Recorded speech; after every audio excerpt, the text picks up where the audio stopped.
This is Jess. We are doing an FU12 Life Narrative interview with participant number 4240. Today's date is July 25th, 2018. So this will be an interview about the story of your life. Our purpose in these interviews are to get to know you better and to catalog people's life stories. Please know that there's no right or wrong answers to any of my questions. Instead, your task will be to tell me about some of the most important things that have happened to you in your life, and also how you see your life developing in the future as well. Okay. So I'll guide you through the interview so we can finish probably about an hour to an hour and a half.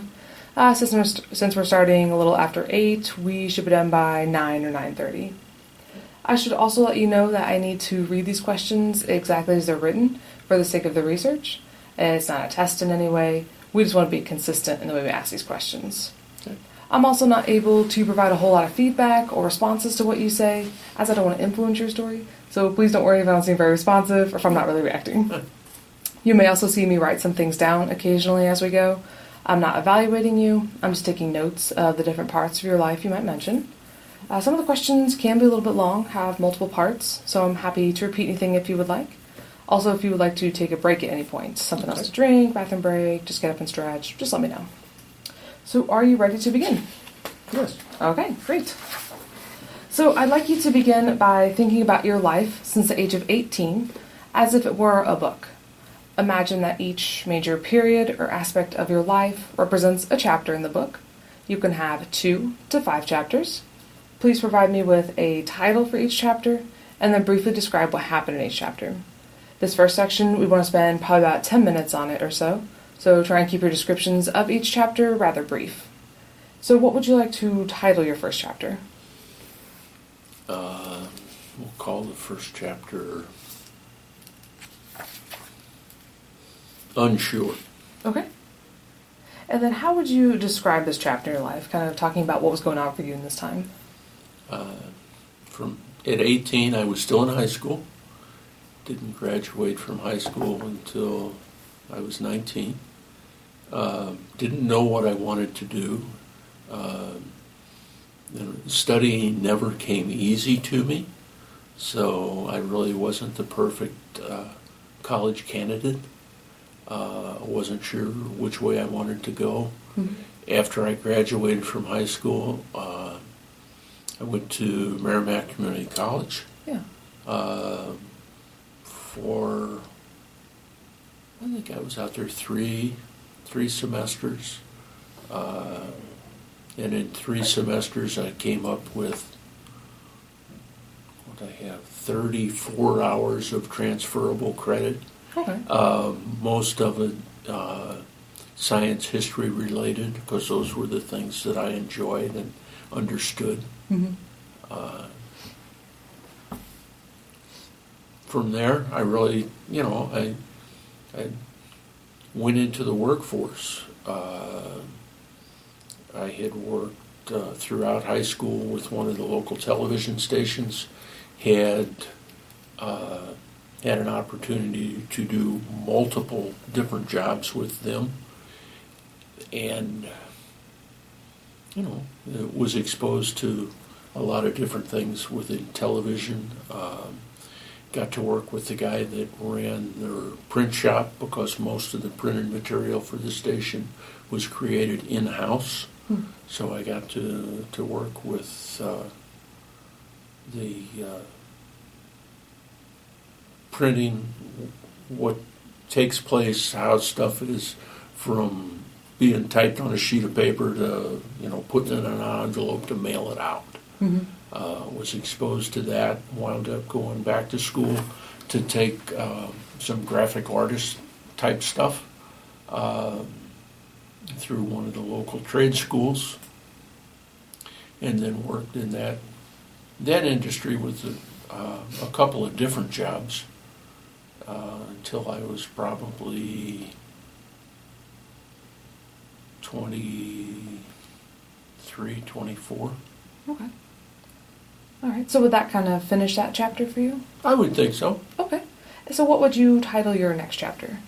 I don't know. Moving on. Okay. And how would you describe this chapter in your life? What was going on for you then? More focus, more direction. left the left the printing industry and the graphics industry. Went to work for the local gas distribution company. Worked for Ghuy. Okay, yeah. Started out as just a laborer digging holes, relaying services, put in new services. Mm-hmm. At that time I had gotten married. Shortly after I had gotten on with the Ghuy. I started there in August, got married the following April. Of course, those plans were already in place when I started with the gas company. Mm-hmm. So that changed focus a little bit. Yeah. Stayed with them. Retired from the Ghuy almost 37 years later. Went back to school to learn the welding trade because that was an opportunity for me to move up in pay. Mm-hmm. I've always enjoyed creating things with my hands. Mm-hmm. I don't. It's just, you to be able to step back and see something you've accomplished has been important to me. Mm-hmm. Yeah. I like to create stuff like that. Mm-hmm. Okay. Well, great. And then what would you title your next chapter? What was next for you? You said we could have 5. We probably won't have 5. That's okay. Yeah, you don't necessarily have to have any more. It's up to you. The time that I had spent with the Ghuy, I guess, post-work, maybe. Okay. Retired in June of 2015. Been retired for a little over 3 years. My wife teased me when I got ready to retire that, okay, I can't get sick now. So I retired in 2015. Started on, I don't know if you want to call it a bucket list, but things that we had saved and planned for post-retirement, because my wife's job involves, she has a couple of periods of about 6 or 8 weeks off twice during the year. Okay, yeah. So we plan travel and things around those type of things. We had and started to do things. We took a trip to Africa. Oh, cool! Yeah. Had a great time over there. Left in September of 15 and got back in October. Was diagnosed with cancer 2 weeks after I got back from South Africa. So I've been through that. The surgeon the doctor that told me about it said I had 2 options. I could either ignore it or have the surgery.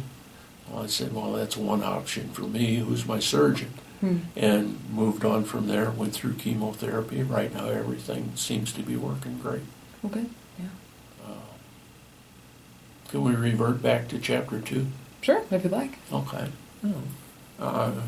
Part of chapter 2, while I was working, my wife and I had 2 girls. Okay. Spent as much time as I could with the 2 girls.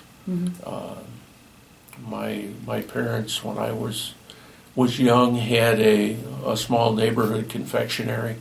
My dad worked a job outside of the house. We lived in the building that was the neighborhood confectionery, the small store. My parents, when my dad got home, we ate dinner, and then he ran the store while Mom took care of everything else. Okay. And I always felt that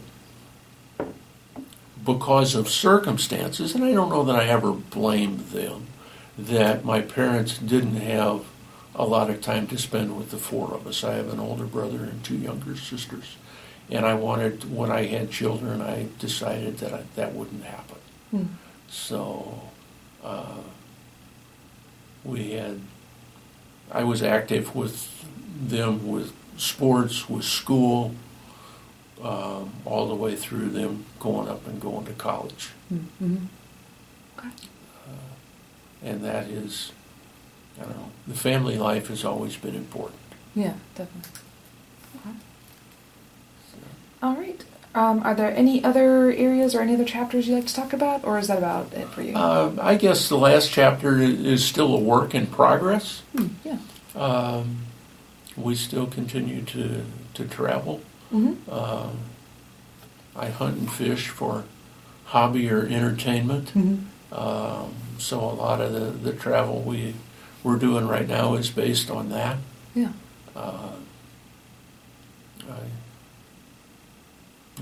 I'm a clay bird shooter, Mm. so I shoot clay targets April through October, Yeah. twice a week, Okay. which takes up a lot of my time. Something I very much enjoy, Mm-hmm. and that continues. We've been to Canada. We're going back to Canada in September. Okay, cool. And I don't know, the chapter is still expanding. Hopefully, we'll add to it with other trips and other destinations and other things. Yeah, so kind of ongoing. Okay. All right, well, thank you for running through those chapters. What we'll do now is kind of move on to some more specific questions I'll ask you about your life. Okay. And for the rest of the interview, you can choose moments from any point in your life, so it doesn't just have to be after the age of 18 anymore. Okay. So for our next question, could you please describe a scene or a moment in your life that stands out as an especially positive experience? So it could be the high point scene of your entire life, or just choose a really happy, wonderful, or exciting moment for you. And then for the moment you choose, describe things like what happened, when and where it was, who was involved, what you were thinking and feeling. Also maybe why you think the moment was so good, and what it could say about you as a person. I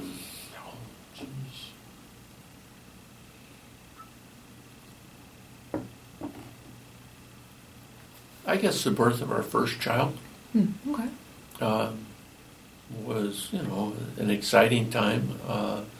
A time that you're moving into something that's brand new and different. You haven't done before. Mm-hmm. You don't remember your first probably 2 years of life. I can't go back and remember when Right. I was 12, 14 months old, 9 months old, things like that. Mm-hmm. So it's a deal where you don't have experience. Everything is new. You can read all you want. You can get advice from other people. Everybody wants to tell you how things should happen. Mm-hmm. And in some cases they're right. In many cases it's something you have to discover on your own. Mm-hmm. But they were, we had tried unsuccessfully for children for several years, and finally got it. Situation worked out, problems worked out, that we were able to start to have a family. Mm-hmm. The first pregnancy was lost in a miscarriage, which was hard on us. Mm-hmm. I can't explain why, but I think it was a lot harder on my wife than it was on myself. We both lost, but I think because of the physical part of it, with my wife, the one carrying the child, Mm-hmm. something that is, she's creating that was taken away, was kind of a setback. There were, we put that behind us and moved on. Second time wasn't an issue, and got a lot of advice from people. We got a lot of help from the doctors that were involved with the situation. Mm-hmm. that was a high point. Yeah, definitely. Okay. And then kind of on the opposite end of that question, when you look back on your life, could you think of a moment or a scene that stands out as a low point, or maybe even the lowest point in your life story? Even though events like that are unpleasant, I'd still appreciate the details about what happened, when and where it was, who's involved, and what you were thinking and feeling.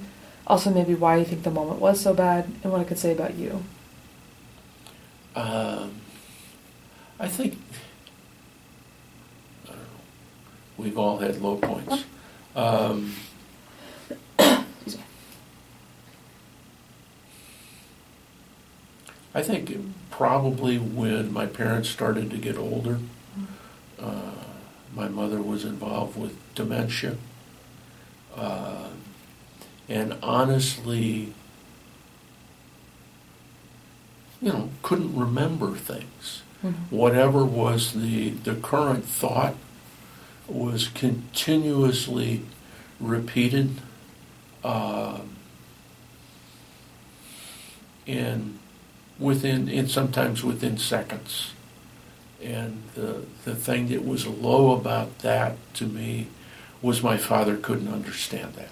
Mm-hmm. We could not convince him or show him that Mom had no control over it. Right. And that was very hard on myself. It was hard on my two sisters that still live here in St. Louis, because the three of us were the ones that watched and kind of took care of Mom and Dad. For the most part, they were able to live on their own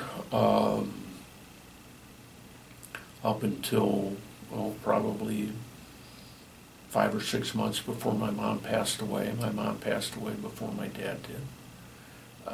They're both gone now. And that was the fact that we couldn't make Dad understand that Mom could not control it. Mm-hmm. When she had some concept of events during the day, she had macular degeneration, so to talk to you, she faced the corner because she saw out of the side. Okay, yeah. Which was disheartening for my father, because I don't think he understood that part either. Mm. But to see him, she needed to turn her head to the side because she had no frontal vision. Everything there was just shades of gray. Right. That was the difficult time, I think. Mm-hmm. Okay. Well, thank you for talking about those kind of higher and lower points in your life. When you look back on your life, it might be possible to identify certain key moments that stand out as turning points. So episodes that marked an important change in you or your story. Can you identify a particular episode in your life that you now see as a turning point for you? Again, describing things like what happened, when and where it was, who's involved, and what you were thinking and feeling, and what you think the turning point could say about you or about your story. Turning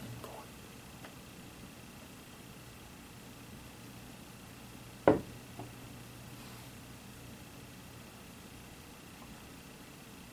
I guess marriage. Yeah. Once again, I was 24 years old when we got married. My wife is, I guess I was almost 25. I was 25. My wife's 5 years younger than I am.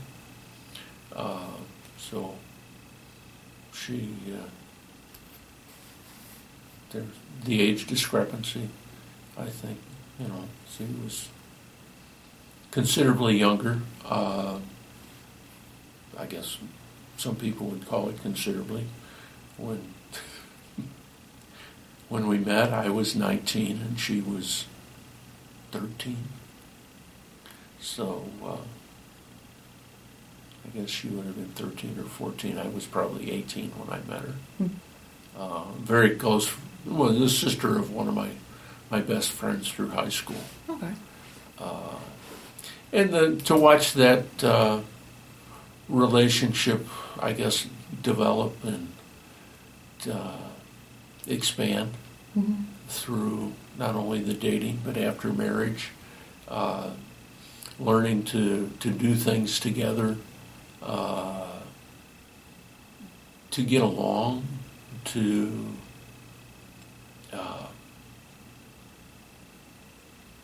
I guess just the experience of growing. I look at it as a growing experience. Yeah. But I even today, I still feel like I'm growing. You're still, throughout your life, you're gonna learn new things. You're gonna be exposed to new things, and you can take them as far as you want. If I volunteer with the Girl Scouts still, even though my girls have been out of it for years. And I tell them if they can take one more step, they can go all the way to the end. And I've been encouraged with different things like that, with working with the Girl Scouts. Got involved because I had two girls. Right. So that was, a turning point, a learning experience that still expands today. Yeah. All right. Well, now that we've covered different high point, low point, and turning point in your life, I'm going to ask you to concentrate on just another event that stands out especially strongly in your story. So this should be some kind of key event, a specific happening, some kind of critical incident, or a significant episode in your past, set in a particular time and place, and again, just describing what happened during this critical or key event for you. Critical point.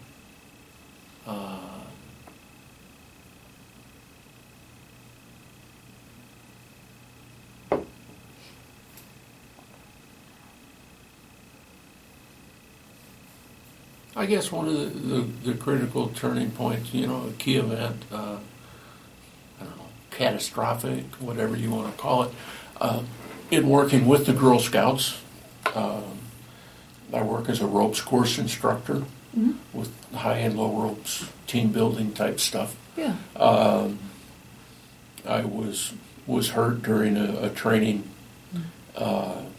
exercise because the right information never got back to camp. Oh. And they were lowering me from a rappelling platform on a belay line and dropped me. Oh. They figured that I fell uncontrolled, probably somewhere around 25 feet. Okay. Yeah. Landed at the base of a tree. I remember thinking, because I knew that I was going to hit the ground hard, and I remember thinking, don't land on your butt. Sacrifice your feet and your legs. Don't land on your ass or your butt. Don't land on your back. So just before I hit the ground, I threw all my weight forward. You can hear your bones break. I knew instantly when I hit the ground that I was hurt. I had no idea how bad. But all of the training for everybody else that was there, we were training new instructors. I had volunteered to go up because they really didn't have enough people. And even though I'd been doing it I got hurt in 2006. I started training in 97.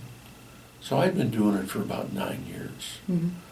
Very familiar with the process, how it was worked.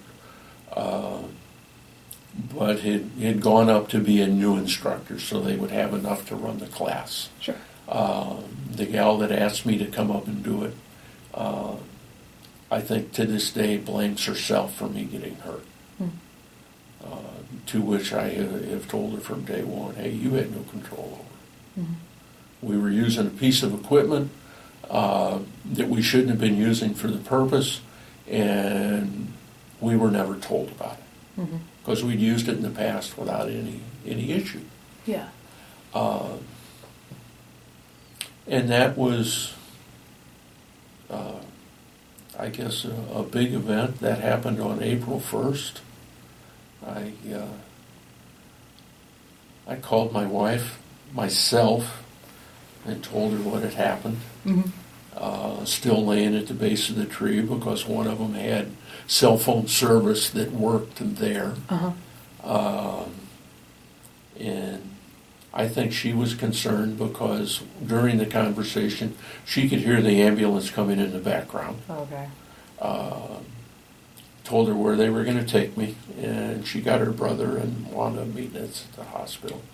Like I said, though, but that happened in April. And through surgery to repair it, rehab, everything, I didn't go back to work full time until the Monday after Thanksgiving. So I was went back to work on light duty, which were menial jobs in the storeroom where I could sit at the desk and count things or the like, but didn't go fully back to work in my regular job until November. For the most part, I got over it. I never blamed the Girl Scouts for what happened. Didn't pursue anything because of what I was afraid it would do to the program. I looked at it as an unfortunate accident that just happened to me. Could have happened to anybody else, but it was, my name came up. So, but the program, I like the program that they have, and this is maybe seems random back and forth, because I can see what the girls get out of it. The girls take away from the program things that they're going to be able to use the rest of their lives. And we're dealing with, they have to be 12 years old and or 6th grade to participate. And we're dealing with from 12-year-olds through adults. The leaders are encouraged to participate. I encourage the leaders to participate because I think it means a lot for the girls to see their leaders in there doing the same thing they are. And it's amazing to watch the leaders be surprised at what their girls are capable of doing. So that has been an important part of my life for the last 97 to now 21 years. Yeah, definitely. Okay. Well, so our next question is kind of along the lines of what you were just talking about. But when you look back over your life, can you identify and describe a scene or a period, including maybe the present time, wherein you've confronted a major health problem, challenge, or crisis?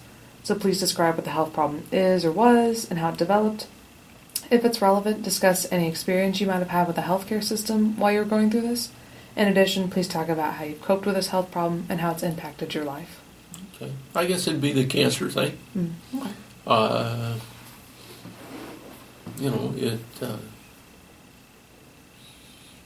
I've never stayed away from doctors. I watched my father do that. And never quite understood it. My dad felt that doctors and pharmaceutical companies are a conspiracy that feed on each other. They could cure it if they could, if they wanted to, but it cost them too much money. So unless he was, going to have to physically be taken by someone else, he stayed away from doctors for the most part. which was wound up very late in his life not being a good thing. And because of that, I've always felt, if something didn't feel right, you go. The cancer thing, for me, it was something they were looking for because it was an issue my father had had. Okay. Was not discovered in my father until it was too late. But he had several other issues going on. But for me, the cancer diagnosis was a major, I can't say setback, a concern. I think it's the C word that terrifies everyone. And it can be. I can't say that I was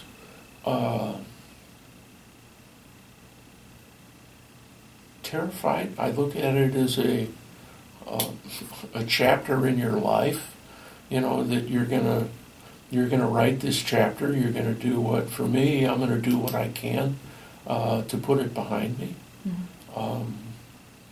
From day one, when I was told about it, and I had gone through the testing, the colonoscopies, 3 different times prior to that, and everything came back fine. The 4th time, I guess it was twice, and then the 3rd time, it was not so good. One of the 5 samples that they took showed cancer. And like I had mentioned earlier, the doctor said you have 2 choices. You can either ignore it and let it run its course and take the time you have left. He said that colon cancer is very slow in growing. You would probably have several years before it became an issue.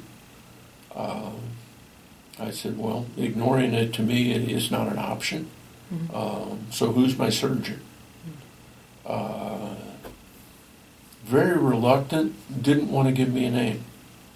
And I had no experience with things like that.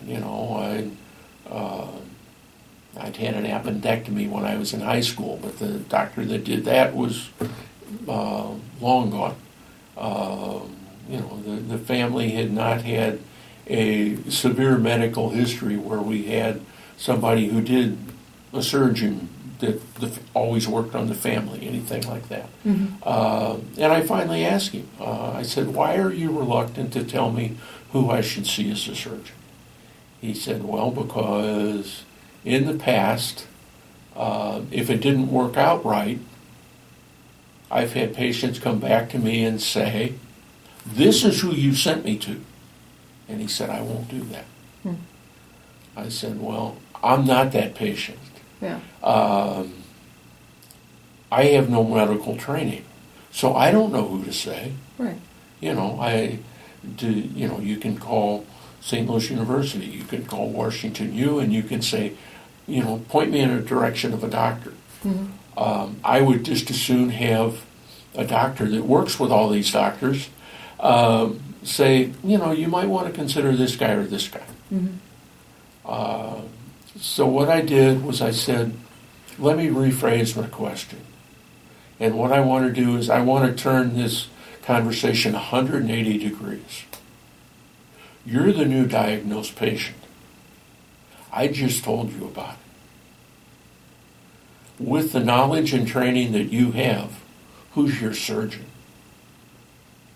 And there was silence for about 20 seconds, and he came up with a name. And I said, okay. And I got the name, and before I could contact him, the next day, it wound up, I had actually scheduled an appointment with the internist that I see on a regular basis. Okay. And wife went with me because we had the news to share. She was not aware of the diagnosis yet because it had just come the day before. So my wife went to the doctor with us. We sitting in the office, told her about it, and she said, well, do you have a surgeon? And I said, no, I don't. Do you have someone you would recommend? And not knowing about the two different conversations, she came up with the same name that the other doctor had given me. Yeah, okay. And I said, okay. I told her that the gastroenterologist who had discovered the cancer had recommended the same man. To which she says, do you want me to call him? And I said, well, sure. Yeah. Reaches in her white coat, pulls out her cell phone, doesn't call his office, calls his cell phone number. Explains the situation, and, I can only hear one side of the conversation. And she said, oh, well, you should have let me know that right away. All right, I'll let him know. And she hangs up. He's on vacation in Texas. Oh. And said, well, I'm not in the office right now. I'm actually in Texas on vacation with my wife and two of my kids. Just have him call the doctor, have him call the office, set up an appointment, and for early next week, and we'll go in. So we went from there. Had the surgery. They took 21 lymph node samples. One was bad. One of the samples showed cell transference. Yeah. Which takes you from stage 1 to stage 3 instantly. So now chemotherapy is necessary. Okay. And once again, who do you see? Where do you go? Fortunately, the wife of one of the men that I worked with at the gas company was a oncology drug company pharmaceutical rep for one of the oncology companies. So I told her, called her up, told her what the situation was. She said, well, come on, why don't you guys come out to the house, we'll have dinner, and I'll look at your stuff. I said, okay. So I took all the information that I had. We went out and sat down, had dinner. She's reading through all this. She's a trained nurse, worked for years in the neonatal intensive care unit with children's, taught there for a while, decided to move on in her career, got on with the drug company, and basically I said, so who do I see? And she said, John, I have no idea. Give me 3 days. Okay. So 3 days later, I get a phone call. And she said, John, I called 10 different people, and I came up with one name, 7 out of 10 phone calls. I said, all right. So who do I see? She said, is a fellow by the name of Benjamin Tan. He's a doctor with Siteman through Washington University. And like I said, 7 out of 10 people gave me this name for when I explained what your situation was. And a hearing aid battery just went dead. So we called Dr. Benjamin Tan and sat down with him, went through everything. Actually, before I talked with him, the surgeon that I worked with which was through St. Mary's, the St. Clair, the new hospital out off of Bowles. Yeah. He had recommended an oncologist that I see. So we had made an appointment with him. My wife and I sat down with all this stuff. And he gave me a treatment program that he would use in my situation. Mm-hmm. I told him at the time that was great, but I wanted a second opinion. Yeah. And he openly encouraged that. Mm-hmm. Yeah. He said, do you have any idea who you're going to see? I said, well, I've been given a name of Dr. Benjamin Tan with Siteman. He said, by all means. He said, I've worked with him. I know him. We've worked together. He'd be a good guy. Mm-hmm. So we went and talked with him.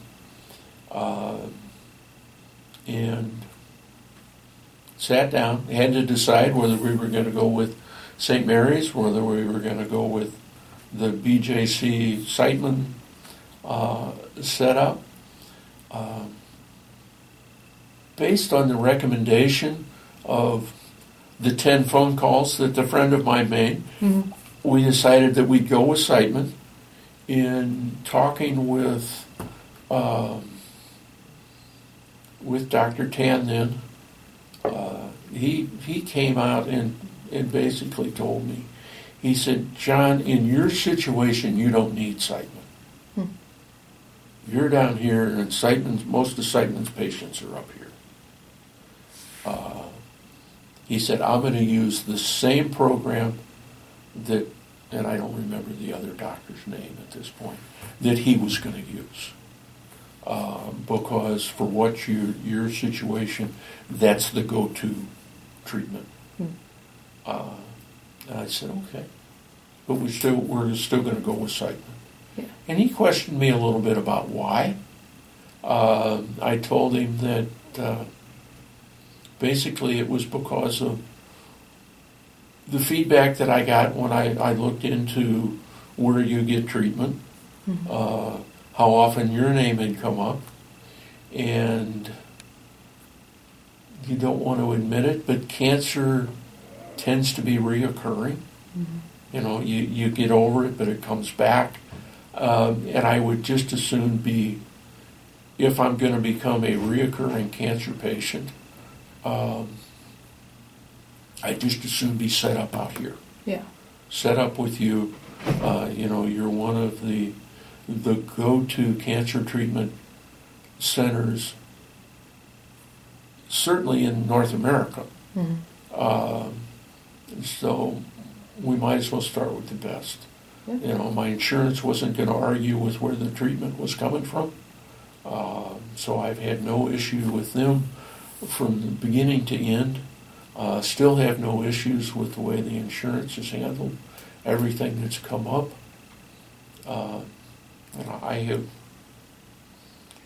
I've done everything that I can to put this behind me, and so far, it looks like I have.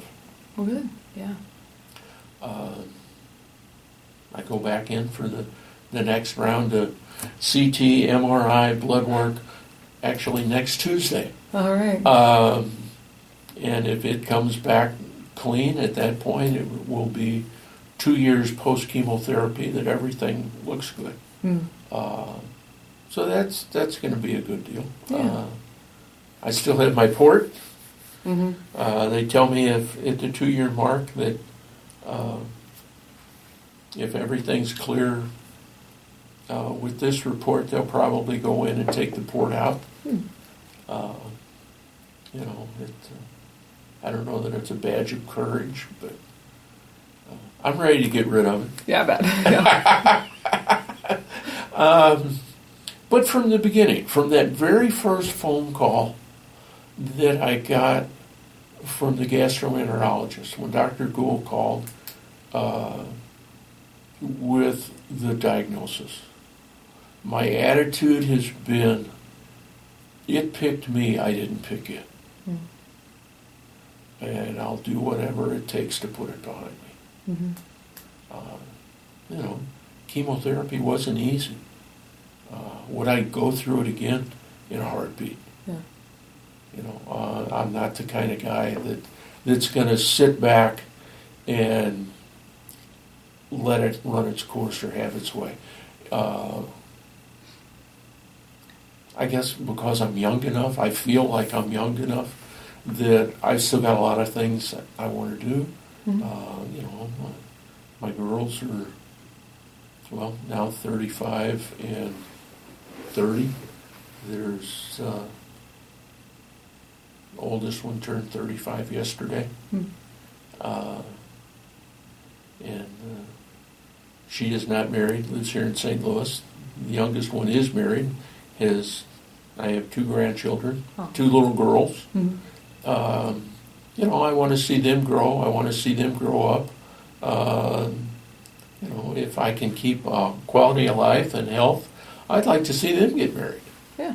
So, you know, I'm not ready to give up. I'm not going to let something run its course. Mm-hmm. I'm going to do what I can to stick around as long as I can. Yeah. Well, great. Well, thank you for talking about your experience with your health problems. So let's see. Moving on to our next question. Now I'd like you to describe a specific event or moment from your life in which you became aware of your ethnic and cultural background. So please provide as much detail as possible about the event and how has it affected the way you think about your own cultural background or culture. Oh, I don't know that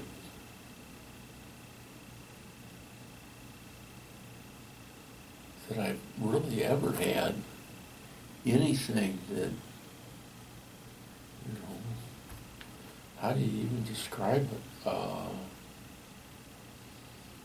I guess my first exposure to ethnic or cultural different background, I was in grade school. Went to grade school with in the city public school system. Grew up in the city proper, mm-hmm. not in St. Louis County. Okay. And was, where was I? 5th grade. I'm running the school in the rooms, in which room had which grade, where I was when integration took place within the city public school system, which would have been about 1960, 65 or 66. Was really my first exposure. You know, you knew black people existed, but the first time that I had much exposure on a daily basis with anyone who was black. At that point, say it was 65, I'd have been 12, 13 years old.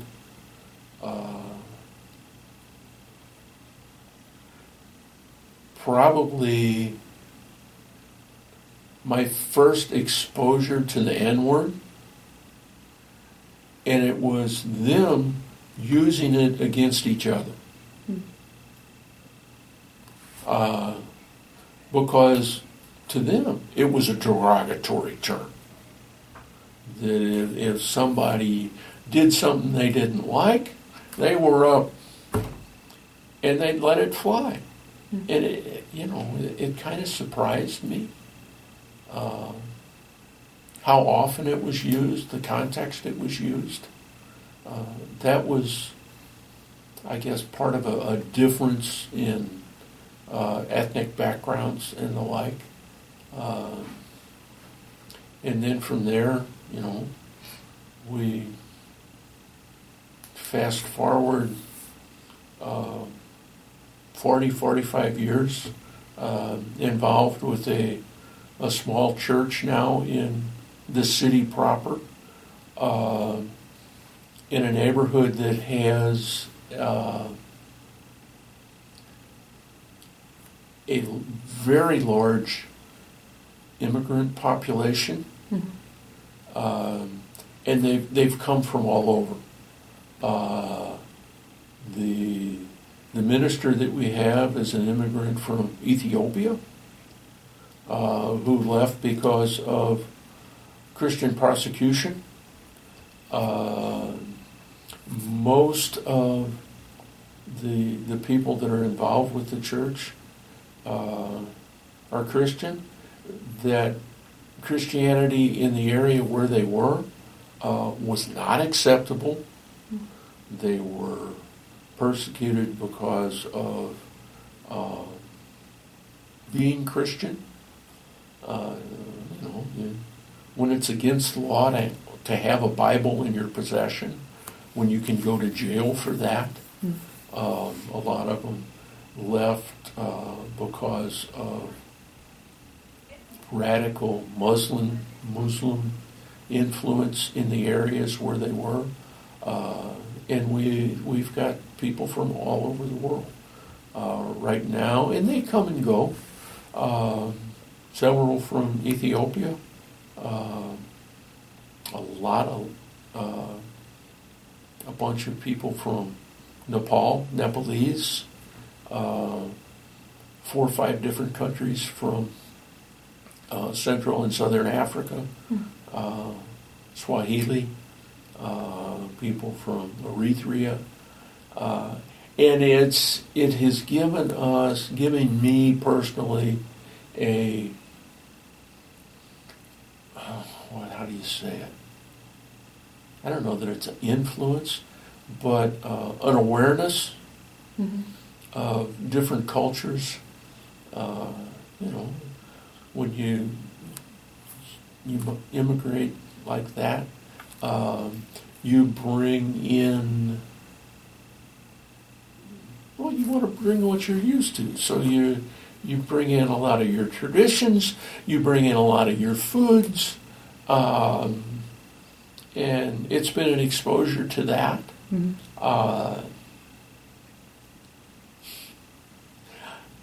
I tend to be a picky eater. I tend not to really try new things too much. If I've got a go-to that I know I enjoy, I'll pretty much stick with that. Okay. But it has brought new taste and new textures and things like that. Some of which I really enjoy, most of which I just as soon leave alone. But that has been a big cultural experience for me. I guess probably the church situation, which is current, more so than the grade school situation, right. With different backgrounds, different. There's a lot of differences out there. The way they deal with marriage, the way they deal with death, and it's been one of those deals, like I had mentioned earlier, that you never stop learning. Right. You're always being exposed to new things, and you make the most of those. Yeah. Well, great. Well, thank you again for talking about your experience with that. So kind of switching gears a little bit for our next question. In looking back over your life, could you identify the single person or group of people that's had the greatest positive influence on you? In other words, identify the best character in your life story and describe this person, a group, or an organization in the way in which they had a positive impact on you.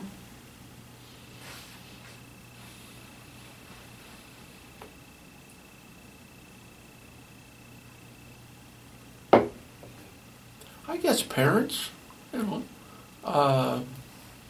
my parents, my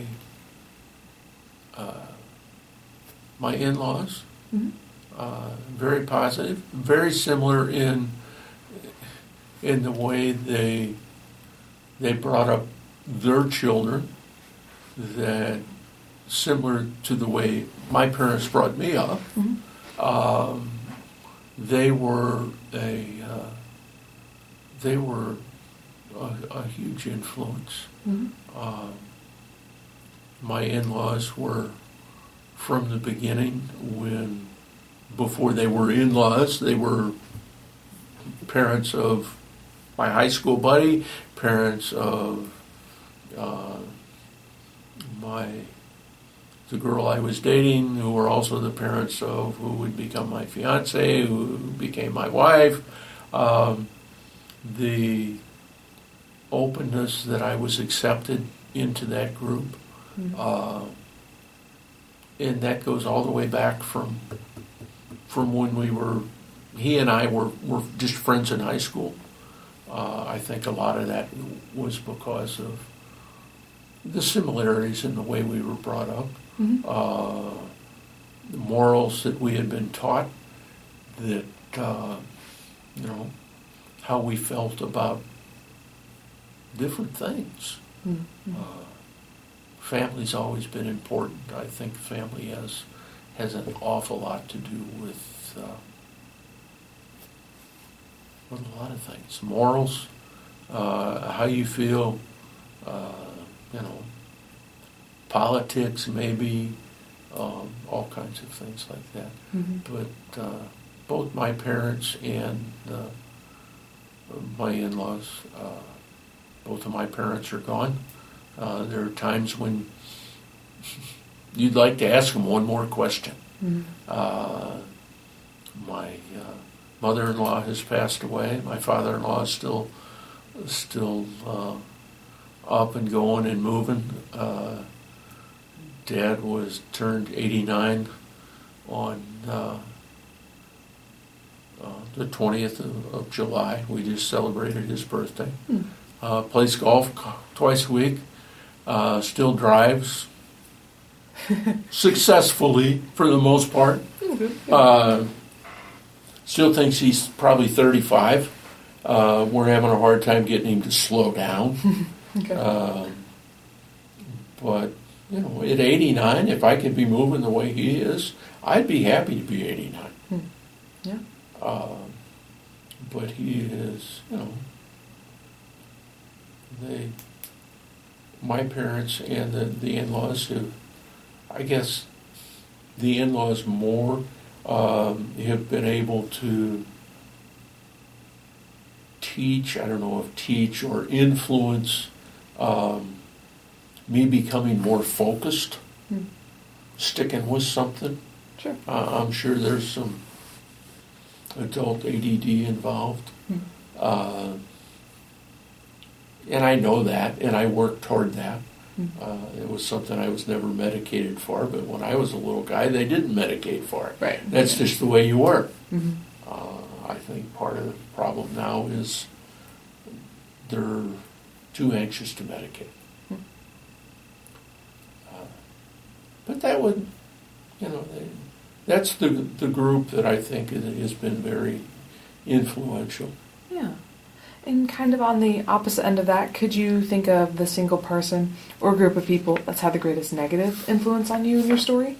In other words, identify the worst character in your life story, and again, describe this person, a group, or an organization in the way in which they had a negative impact on you.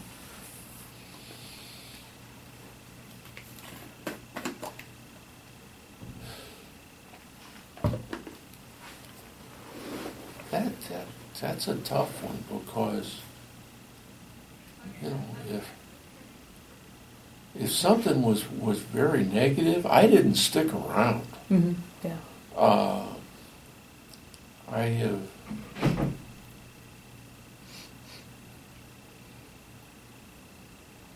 negative impact. Yeah. Also, if nobody comes to mind, you can just I'm really pretty well lost on that one. Okay. Sure. Because there's a lot of things that can be negative in life, that can turn things negative. Drug influence, was never exposed to.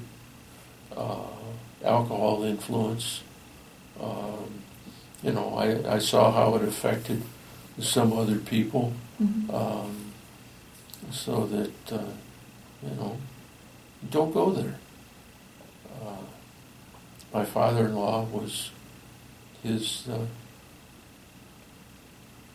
father was extreme alcoholic, which showed him that he didn't want to go there. Mm-hmm.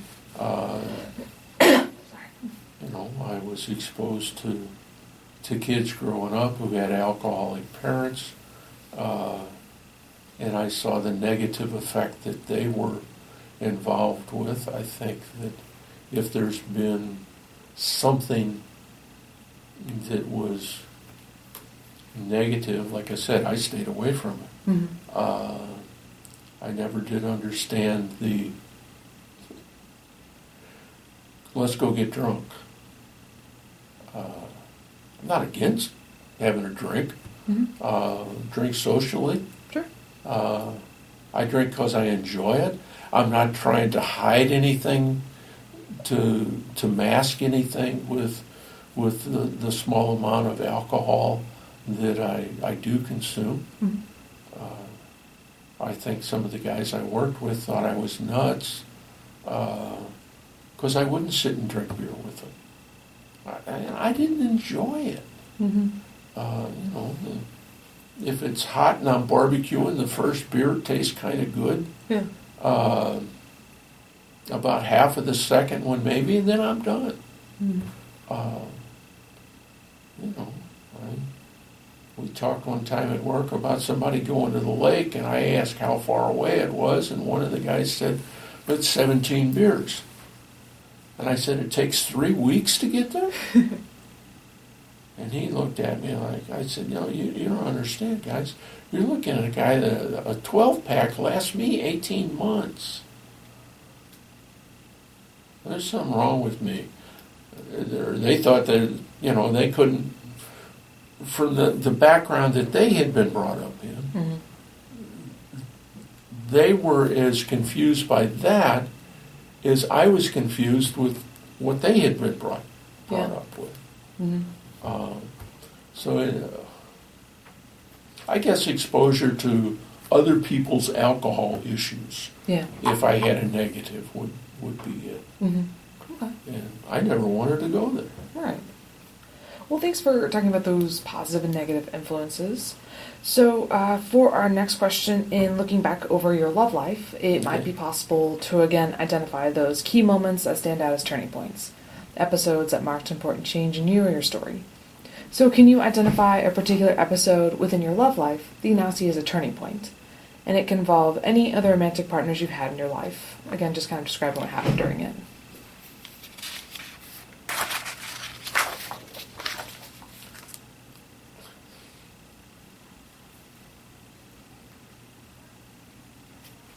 I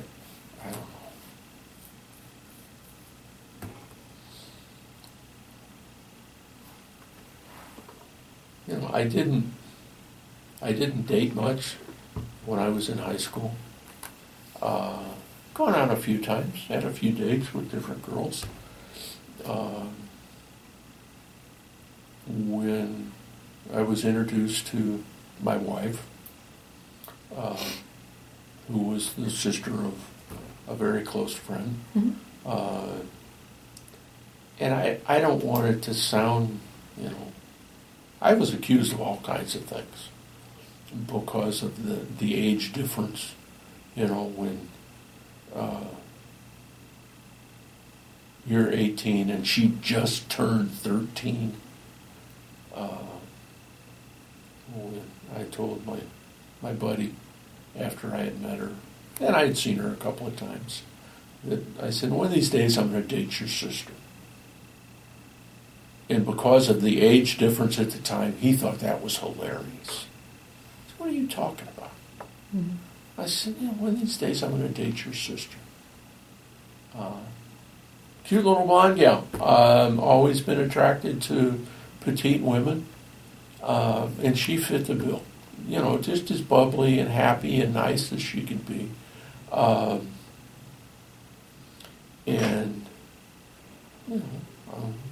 We started to date a couple of years later.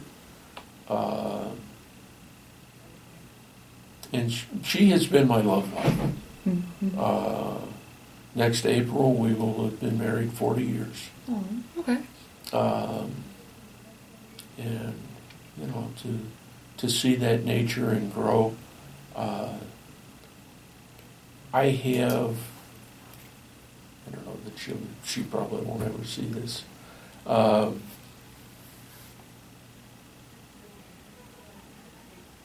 I am perfectly happy with my relationship.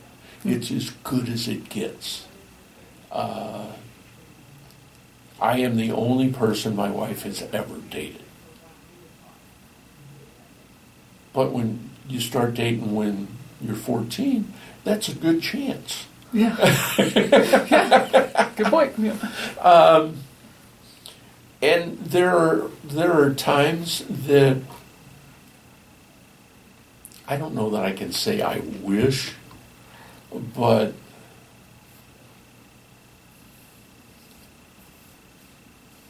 I guess in a way it's kind of a little wish. You know, it's a whole lot, a little bit. You know, you get 5 things to pick from. Maybe that she had had a little more dating experience, not for my benefit, but for her benefit, to have gone out and maybe been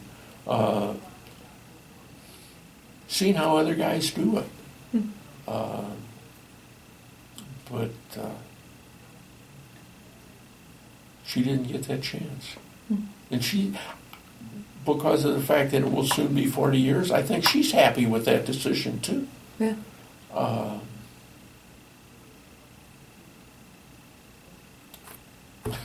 Repeat the question again. Oh, that was talking about your love life, yeah. You know, I feel like I ramble sometimes. That's okay. Yeah, you pretty much covered it, just talking about your relationship. Okay. Well, great. Well, thank you again for talking more about your relationship. All right, so your first interview with us as part of the study was actually back in May of 2010, so a little over 8 years ago. So when you look back on these past 8 years or so since your first interview with us, what were some of your hopes, dreams, or goals during that time, and do you think you've achieved them?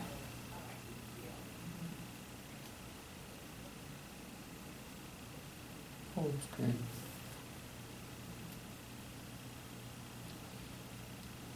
I don't know. I guess just to continue down life's path successfully, which I think I have done.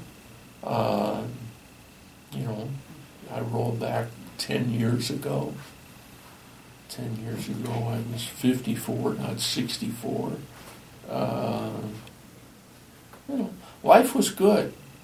You know, the girls were starting to become independent women.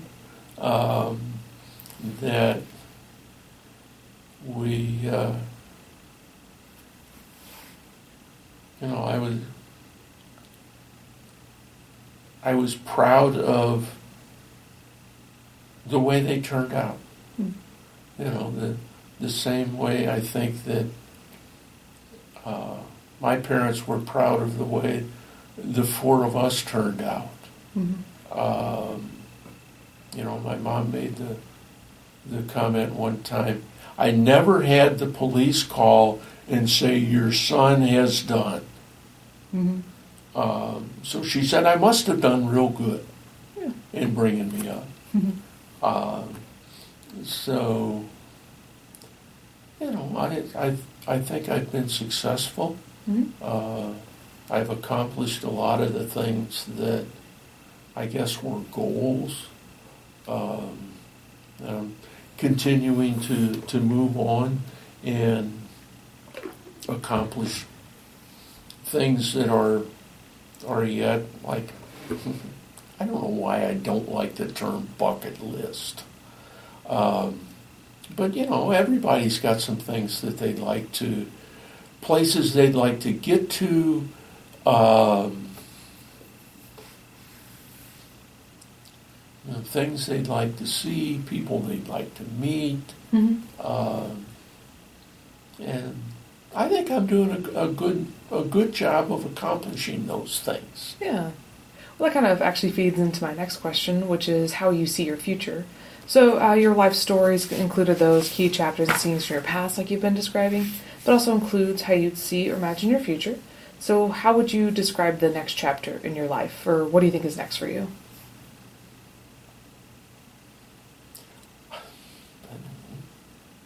I'd like to see it just to continue and expand on the same line that it's been moving. Mm-hmm.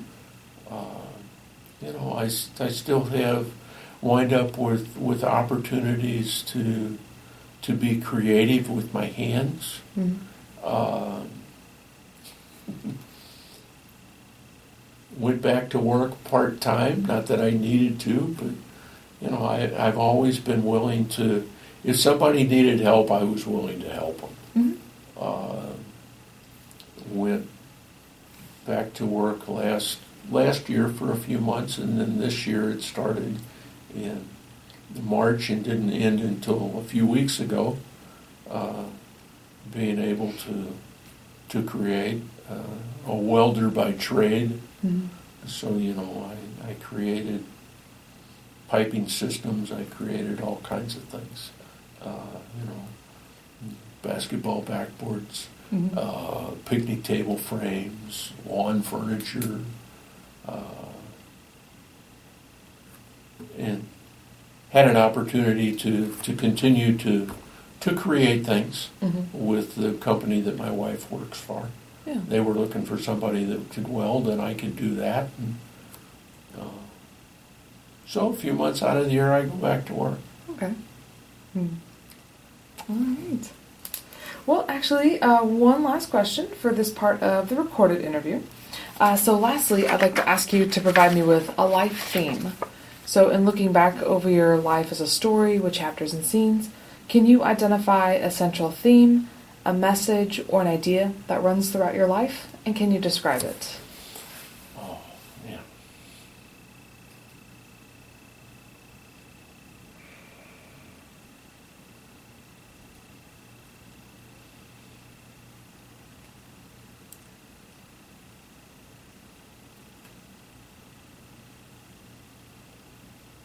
I don't know that. Never thought of having a theme to my life. I feel like a message.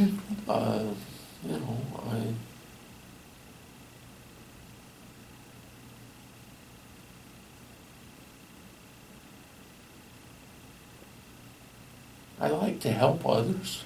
Mm-hmm. If that could be a theme, Yeah, definitely.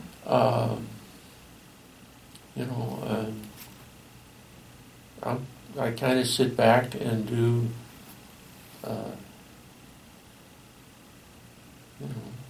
if somebody, a lot of times I won't go and seek out. I wait till somebody comes to me and asks. Mm-hmm. Not always, but sometimes. Sure. And I can have a hard time saying no if it's something that I can help with, Mm-hmm. Something that I have a background in. I have, where I like to think that I have been a positive influence in, time that I volunteer, jobs that I'm willing to take on, whether I'm really, I guess sometimes you don't really have to be qualified, you just have to be willing, and your willingness can bring on the qualification. Yeah.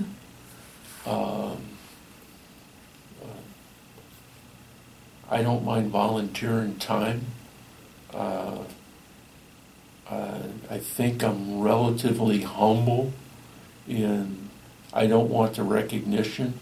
I'm happy personally inside to see whatever it was accomplished. Mm.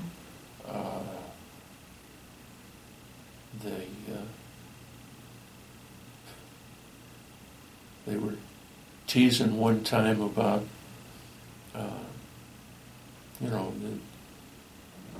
you see something that needs to be done and you just do it. And one of the guys, the example that was used was church related. when the guy wanted to see Christ, but he couldn't get close. So his buddies cut a hole in the roof and lowered him into the room where they could get him up to Christ. Okay. And he was healed. Great. They never talk about who came back and patched the hole in the roof. Okay, I'm that guy. Yeah. You know, I'm willing to come in and do what needs to be done to move on. So, you know, to volunteer,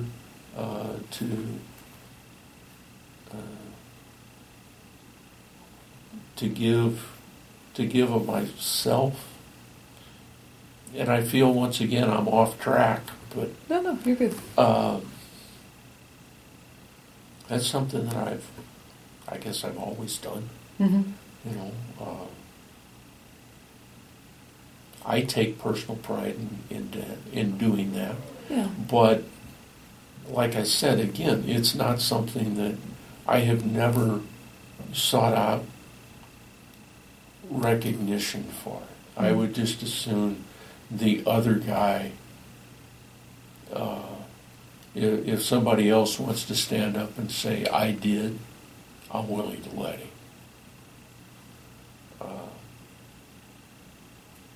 I'm happy that it got done. Yeah. Okay. Well, great. I love that analogy. So that's actually it for the recorded portion of today's interview. So I'm going to go ahead and stop this, but I do just want to thank you, though, for sharing your story, talking about those different moments in your life. Really appreciate everything you've shared. So let me go ahead and stop this.